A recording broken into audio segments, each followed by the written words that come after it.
High বন্ধুরা, আমি লিলিজ রান্নাঘর থেকে বলছি। আজকে একটা খুব সুন্দর আইটেম করছি, কিন্তু খুব সিম্পল, সুজির উপমা। তো তার জন্য এটা পেঁয়াজ আর কাঁচা লঙ্কা, আর এটা তো সুজি, এটা তো লাগবেই, মেন আইটেম। আর ফোড়নে দেবো সর্ষে আর একটু মুগ ডাল, যেটা এটা আমি করি, এটা সবাই দেয় না ফোড়নে, কিন্তু আমি দিই, আমার কাছে খুব টেস্টি লাগে। আর নুন, খুব সাধারণ একটা আইটেম, কিন্তু ভীষণ টেস্টি। তো যাই হোক, আমি এখন কড়াইটা বসিয়ে দিলাম। এখন আমি কড়াইয়ে তেল দিচ্ছি।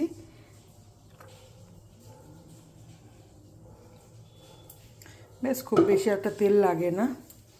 এবার তেলটা গরম হয়ে গেলে আমি ফোড়ন দেব।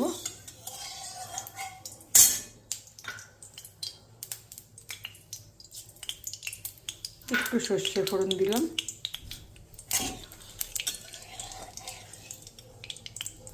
সর্ষেটা যখন ফুটবে তখন বোঝা যাবে যে সর্ষেটা হয়ে গেছে, তেলটা গরম হয়ে গেছে। তো তারপরে আমি একটু দিচ্ছি, সর্ষেটা দেখুন গরম হয়ে গেছে। ভীষণ সিম্পল কিন্তু ভীষণ টেস্টি, আপনারাও ঘরে করে খেয়ে দেখতে পারেন। এবার আমি ডালটা দিয়ে দিলাম।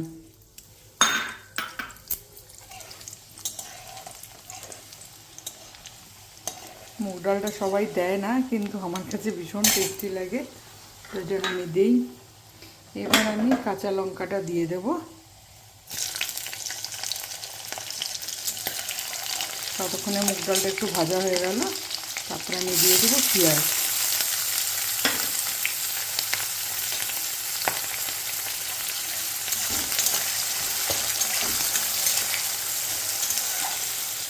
বন্ধুরা, পেঁয়াজটা তো ভাজা হয়ে গেল, দেখুন ভাজা ভাজা হয়ে গেছে। বেশি খুব একটা যে লাল করে ভাজতে হবে তা না। তারপর আমি দিয়ে দেবো সুজিটা। এবার সুজিটা দিয়ে একটু নাড়াচাড়া করতে হবে, বেশ একটুখানি ভালো করে ভাজা ভাজা করতে হবে। সাথে একটু দেবো নুন, এটা খুব একটা ইম্পর্টেন্ট জিনিস আমাদের খাবারের জন্য। এখন আমি সুজিটা ভাজা ভাজা করব, খুব লাল লাল করে ভাজতে হবে তা না। এবার সুজিটা ভাজা ভাজা করে নিচ্ছি 5 মিনিটের জন্য।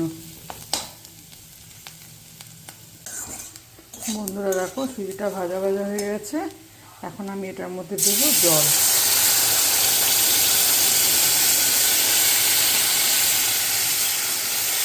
সুন্দর একটা টেক্সচার চলে এসছে। খুব বেশি জল দেবো না, তাহলে সুজিটা নরম হয়ে যাবে। খুব অল্প জল দিয়ে জাস্ট এটা একটু ভাজা ভাজা করতে হবে, ব্যাস।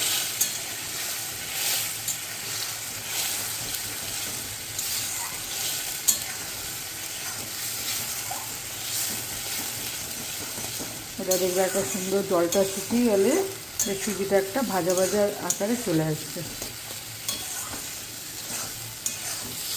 আর যদি জলটা বেশি পড়ে যায় তখন এটা একদম কাদা কাদা হয়ে যায়, তখন এটা খেতে ভালো লাগে না।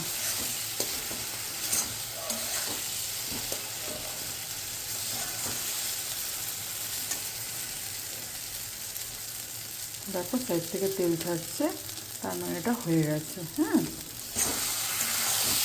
দেখো এটা যখন ঠান্ডা হয়ে যাবে বেশ ঝুড়ি ঝুড়ি হয়ে যায়, খুব টেস্টি হয়। আমার তো ভীষণ প্রিয়, তোমরাও করো, ঘরে করে দেখো। যদি ভালো লাগে অবশ্যই জানাবে।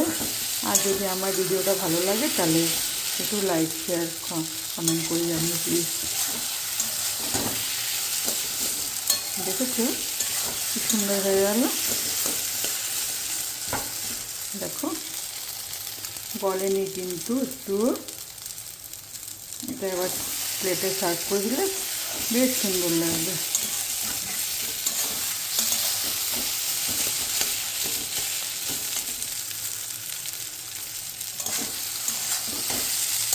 দেখেছো খুব সুন্দর হয়েছে।